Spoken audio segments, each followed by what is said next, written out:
On demandé le maintien des panneaux de signalisation des radars. Nicolas Sarkozy, en déplacement, vous le voyez dans le Var, a rencontré les personnels de la gendarmerie de la Londe-les-Morts. Sa réponse ne s'est pas fait attendre. Vous allez le voir, elle est sans appel. On écoute le chef de l'État. Je ne laisserai pas repartir le nombre de morts sur la route à la hausse. Je ne céderai pas sur cet objectif. Alors je comprends les agacements, la vie est difficile pour tout le monde. Puis on se dit on nous met des règles, puis on nous met des contrôles. Je comprends parfaitement ça. Et le ministre de l'Intérieur, qui a toute ma confiance, va trouver les voies et les moyens pour apaiser les inquiétudes. Et justement, après la grogne des députés UMP hier, il y a un nouveau mouvement de protestation. Cette fois, il s'agit d'une grève des salariés de la société qui gère les amendes des radars automatiques. Pour eux, c'est sûr, il va y avoir un surcroît de travail dans les mois à venir. Ils demandent donc des augmentations de salaire.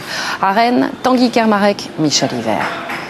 Le piquet de grève est installé depuis lundi aux portes du site ultra sécurisé. Derrière les grilles sont traitées toutes les images prises par les radars automatiques et les procès-verbaux pour excès de vitesse avant d'être envoyés aux automobilistes. Pour les 115 salariés, les conditions de travail se dégradent au fil des mois. C'est presque une usine mais avec des ordinateurs en fait. C'est dans le même rythme. On n'a pas le droit de parler, qu'on n'a pas le droit de discuter entre nous et tout. C'est vraiment au départ, moi je disais, c'est une vraie caserne ici, quoi. Tu bosses et tu te tais. Les PV, sujet sensible. Les employés sont soumis à une clause de confidentialité, mais on estime à 80 000 le nombre de contraventions traitées chaque jour. Avec la fin annoncée des panneaux de signalisation des radars, les syndicats craignent une explosion de la charge de travail. Il faut que les salariés soient rémunérés en conséquence. Les cadences vont augmenter. Il y a beaucoup d'intérimaires sur le site. Et il faut que ces emplois soient transformés en CDI, des recrutements.